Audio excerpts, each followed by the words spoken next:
12 mois de prison, dont 10 fermes et 2 avec sursis, c'est le verdict du procès de Soumana Sanda et des autres militants de Lumana rendu public ce matin. Réaction de sa défense et celle de l'opposition dans un instant. Les travaux proprement dits du barrage de Kandaji vont démarrer le 2 août prochain. Ce matin, le Premier ministre Brigitte Raffini a présidé une réunion de haut niveau sur l'état de la mise en œuvre de cet important programme. Merci d'être sur la télévision Labari pour suivre ce journal. Mesdames, Messieurs, bonsoir et bienvenue à cette édition de ce mardi 12 juillet 2016. Un journal que nous débutons avec cette note nécrologique. Notre confrère Ousmane Sidikou Doumbia, journaliste à la radio et télévision Labari, a perdu son père ce mardi 12 juillet 2016 à la suite d'une longue maladie. La levée du corps aura lieu demain mercredi à 9h à la morgue de l'hôpital de Niamey, suivi de l'enterrement au cimetière musulman de Yantala. Par ma voix, l'ensemble du personnel du groupe Labari présente ses condoléances à la famille éplorée. Ainsi va le monde, que son âme repose en paix.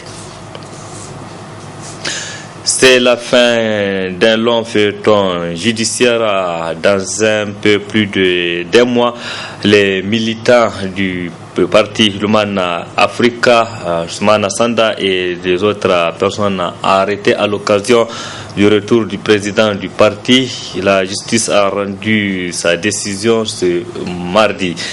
12 mois dont 8 mois de prison ferme et 2 mois avec sursis.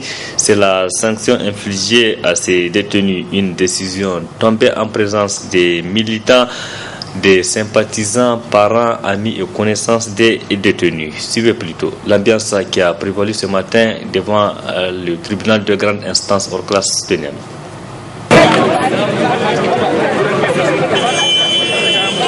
Ils se sont rendus massivement au tribunal de grande instance hors classe de Niamey ce mardi matin.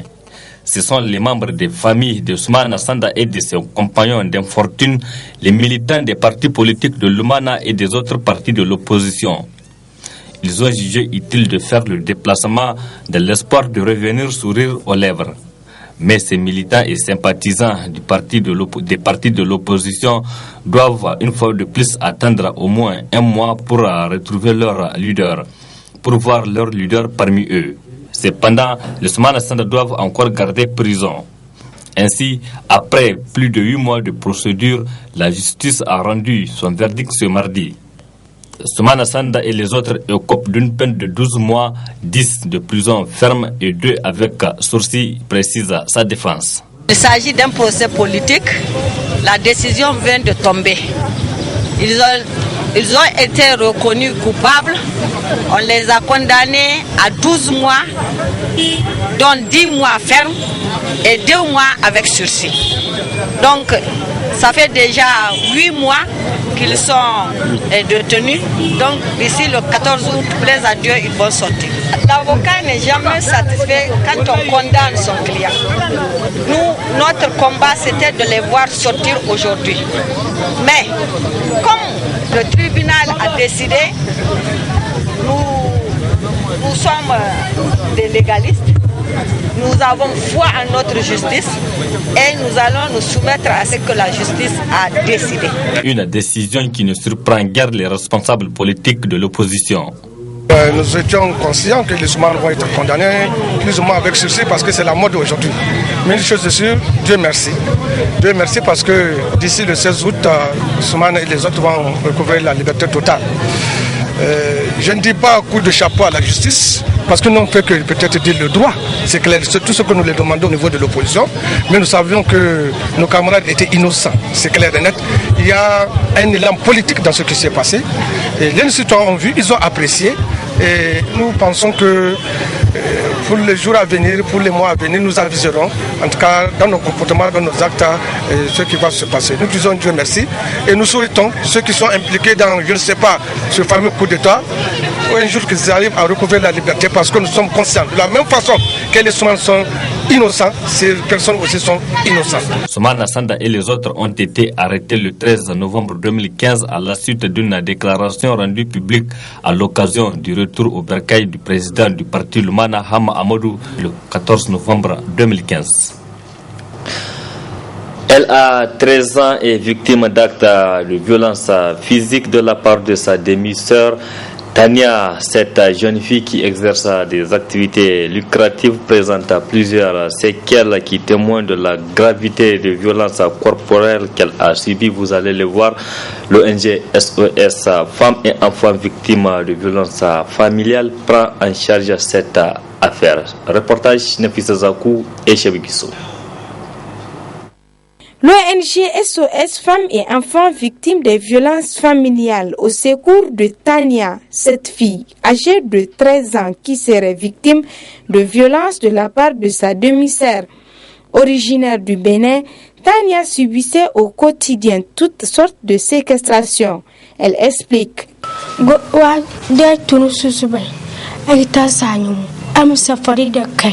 Don safada kam dena ta sayun ko am dungandi am foratusu dena foratusu am de banam ko nyuma de nyuma ko am samu safari am ko talla de ko talla de manera ko ko ban aga kar dane kar ame ha kor fora de chakru am fufuton ko de kita am de fora am ge gidensi jine da dense ban watu kuru susube ku timi ne ke chabasi agi chechase watu ku zari follo ayege kare kone de kuru nyosino agi sabaye kare to de kuru yogo am yizi wano yetifu se enego ano tire ane kor tira samwe mo mangana ga de kor kare ka so mone de kor e gotalaga da manera gaban age kare me ora de na ne dumboy kama de lam kane dumbu adese tita de tonko adanwe sara ayegida banda kan denga ngano so ezuru kesuru ngano ay ko tanto wara dongana uga faba so barku kan ina ya bam koy ay nyando no barku kan gaiga karam funa ko nyando ne ko taki. Face à une telle situation, l'ONG Femmes et Enfants Victimes de violences familiales SOS FEV compte engager des procédures juridiques en vue de traduire l'auteur de ces actes devant les juridictions compétentes. En tant qu'ONG, donc nous allons essayer de voir dans quelle mesure appuyer cette fille, l'aider pour qu'elle puisse rentrer dans ses droits. La première action d'abord va consister à aller vers le service de police. Donc le service, la division centrale de protection des mineurs et des femmes, qui se trouve au niveau du commissariat central. Donc c'est eux maintenant qui vont amener la plainte au niveau du procureur des mineurs, éventuellement le juge des mineurs, pour que cette femme-là, donc qui a posé ces actes-là, puisse être poursuivie. Parce que là, ça rentre dans le cadre de ce qu'on appelle le coups et blessures volontaires. Il y a aussi le traitement dégradant et humiliant. Donc ça là, c'est au juge d'apprécier pour voir quel sera le chef d'accusation à l'encontre de la femme qui a proféré cela à cette petite fille. Cette violence faite à la petite Tania démontre le degré d'animosité de certaines personnes vis-à-vis de leurs semblables. Un acte qui doit interpeller tout un chacun, surtout les autorités, afin de créer les conditions d'éradiquer ce phénomène au Niger. En tout cas, ça vaut la peine de l'éradiquer, Nafissa Zakou. Le Premier ministre, le chef du gouvernement, Brigitte Raffini, a présidé ce matin à la primature une réunion de haut niveau sur l'état de mise en œuvre de cet important programme à Kandaji. Cette rencontre a regroupé tous les ministres dont les départements sont concernés par ce programme de régénération des écosystèmes et de mise en valeur de la vallée du Niger, ainsi que les partenaires techniques et financiers, nous précisent Adam Soumana et Ibrahim Abdou.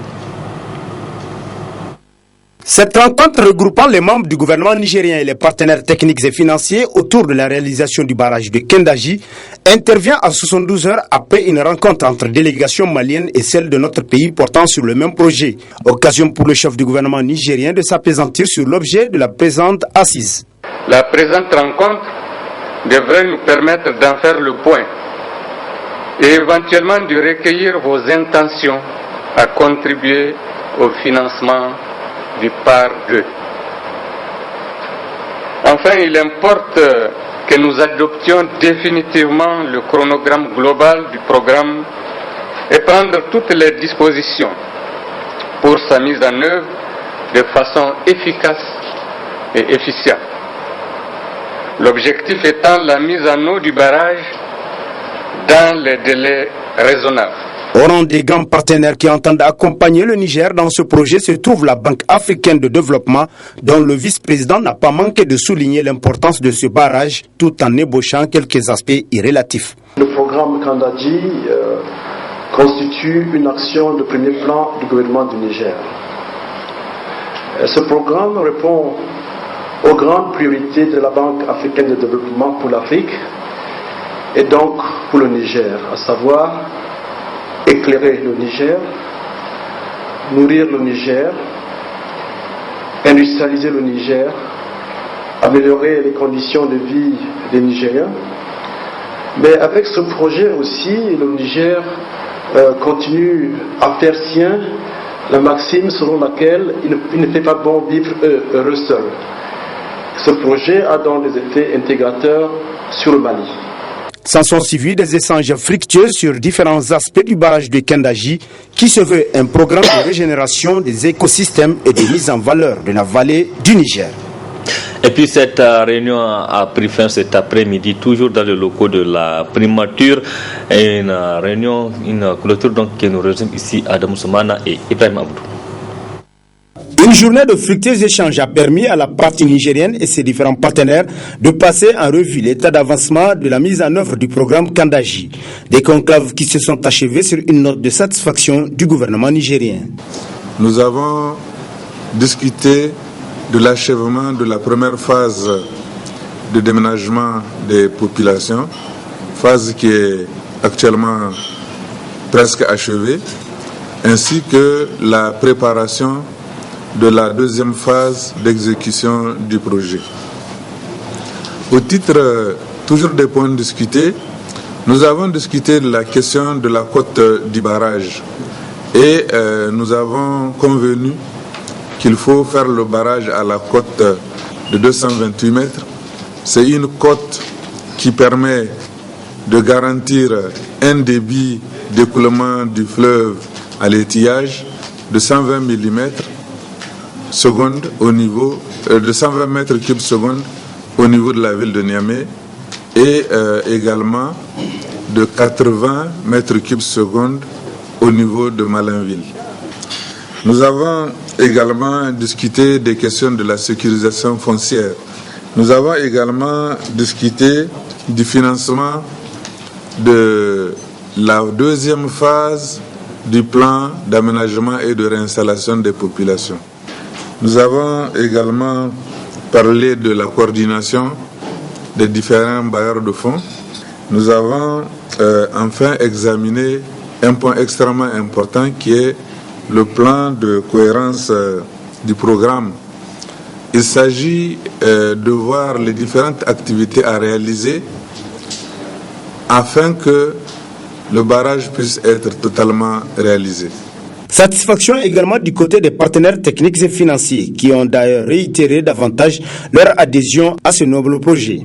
Les bailleurs de fonds qui sont impliqués dans ce programme sont venus pour exprimer leur soutien à ce programme et la poursuite de leur financement de ce programme.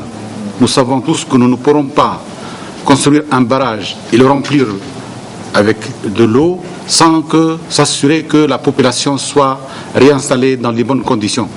Donc les partenaires se sont donc engagés pour apporter l'appui technique et financier nécessaire au gouvernement du Niger pour cette phase cruciale des programmes. Nous voulons vraiment exprimer toute notre satisfaction aujourd'hui de l'ambiance qui a régné autour de ces réunions et notamment de l'engagement de tous les PTF à la poursuite de leur assistance à la partie nigérienne jusqu'à l'aboutissement de ces travaux et jusqu'à la mise en œuvre de ce barrage.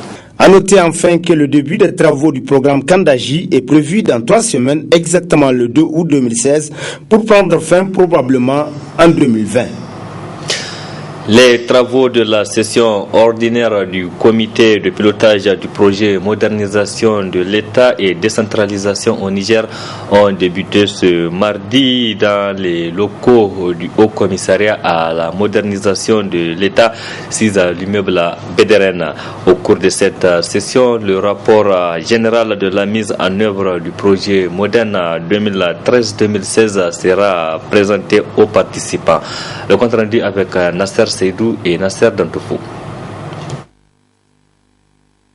C'est la 7e et dernière session ordinaire du comité de pilotage du projet MEDEN, modernisation de l'État et décentralisation au Niger, qui accompagne le gouvernement de la République du Niger dans la réforme de l'État. Pour atteindre cet objectif, renforcer les institutions au niveau local et régional sur la base du document cadre de la politique nationale de modernisation de l'État et de son plan d'action est indispensable. Ainsi, après 3 ans d'exercice dans ce sens, c'est un bilan plutôt satisfaisant qui se dégage. MEDEN constitue à tout point de vue et sans modestie un exemple et qui mérite de faire école dans notre pays. En termes de consommation de crédit, nous sommes aujourd'hui à près de 94% de consommation. Et j'ose espérer que les 2 mois qui nous restent nous permettront également de progresser. Et que si même nous n'arrivions pas à atteindre les 100%, ce qui va être très difficile pour des raisons diverses, je pense que nous ne serons pas très loin de cet objectif. Quand on sait que, de façon générale dans notre pays, on parle régulièrement de problèmes d'absorption des crédits à tous les niveaux, il est souvent même regrettable de constater que pour certains projets, pour certaines lignes mises à notre disposition, nous n'avons pas été capables de dépasser les 25%. Le projet MEDEN, la rigueur qui a caractérisé sa gestion, le suivi et l'engagement et la détermination de ses membres, des membres du comité de pilotage, justifient ce niveau de résultats. Les réalisations phares du MEDEN est incontestablement l'initiative Service public ambulant, plus connue sous l'acronyme SPA. Le fleuron du projet MEDEN, à savoir les services publics ambulants. Avec MEDEN, le Haut Commissariat a pu initier et mettre en place un dispositif de services ambulants pour dire qu'à nos compatriotes qui sont dans des zones éloignées, dans des zones difficilement accessibles, dans des zones où les populations sont très dispersées et des zones qui sont assez étendues, que les plus hautes autorités de notre pays pensent à eux. C'est ainsi qu'avec MEDEN, nous avons pu mettre en place ce dispositif à Ingurti, à Iferouane et à Tilia. Cette initiative, le SPA a été récompensé et primé en mai 2016 en décrochant le premier prix du concours panafricain du service public organisé par le Centre africain de formation et de recherche administrative pour le développement, dont le siège est à Tanger au Maroc. La salle de réunion de l'hôtel Sahel de Niamey a abrité hier soir un atelier sur le dialogue entre les organisations de la société civile et le gouvernement. Cette rencontre organisée par la Commission nationale des droits humains en collaboration avec la coalition des organisations de la société civile EPU Niger 2016 vise à outiller les participants sur les suivis de recommandations du second cycle de l'examen périodique universel EPU. Le compte rendu avec Adam Soumana et Soumaïla Abdoulaye. Les hommes des médias et acteurs de la société civile nigérienne ainsi que ceux étatiques se retrouvent par la présente rencontre en vue de se familiariser avec le processus de la mise en œuvre des recommandations de l'examen périodique universel pour un dialogue entre les organisations de la société civile et le gouvernement. Un processus qui est à son 2e cycle pour lequel le coordonnateur des organisations de la société civile pour les pays Niger 2016 a salué les uns et les autres pour leur contribution à la réussite du combat pour les droits humains. Notre souci, vous l'imaginez, chers invités, c'est d'accompagner le pouvoir public dans la mise en œuvre de ces recommandations. car le but de l'examen périodique universel est d'améliorer la situation des droits de l'homme dans chacun des 193 États membres des Nations Unies. Un combat loué aussi bien par la représentante résidente adjointe du PNUD Nicole Kwasi que par le directeur des programmes de l'EPR Info, le sieur Jean-Claude Vignoli, qui a souligné que le choix du Niger en tant que 6e pays au monde à bénéficier de l'appui de l'EPR Info n'est pas fortuit. Prenant la parole à cette occasion, le président de la Commission nationale des droits humains a davantage éclairé l'assistance sur les tenants et aboutissants de l'EPI. L'examen périodique universel, faut-il le rappeler encore, est un mécanisme institué par les Nations Unies à travers les conseils des droits de l'homme en vue d'une meilleure surveillance de la situation des droits de l'homme dans chacun des États partis aux conventions internationales y relatives. La particularité de ce type de suivi est le fait que ce soit les États eux-mêmes qui examinent les rapports et formule des recommandations aux États partis, à leur père. Procédant à l'ouverture de ces assises, le représentant du ministre de la Justice n'a pas manqué de souligner les efforts fournis par l'État du Niger dans le cadre du second cycle de l'EPI. Pour se conformer au mécanisme de l'EPU, le Niger a présenté en février 2011 son rapport du premier cycle qui a été adopté au mois de juin de la même année. Notre pays a ensuite présenté son rapport du second cycle le 18 janvier 2016 lors de la 24e session du groupe de travail de l'EPU du Conseil des droits de l'homme à Genève. À l'issue de cette présentation, et comme cela l'a été dit par mes prédécesseurs, le Niger a enregistré 168 recommandations, en a accepté 164, différé 3 et noté 1. Ainsi, 4 jours durant, les groupes cibles de cette formation auront droit non seulement à une présentation du processus de l'EPI, mais aussi à des explications sur les défis de la mise en œuvre des recommandations du second cycle EPI Niger 2016. Et c'est la fin de ce journal. Merci à vous qui l'avez suivi et restez en compagnie du programme de la télévision La Bari. Au revoir et excellente nuit à toutes et à tous.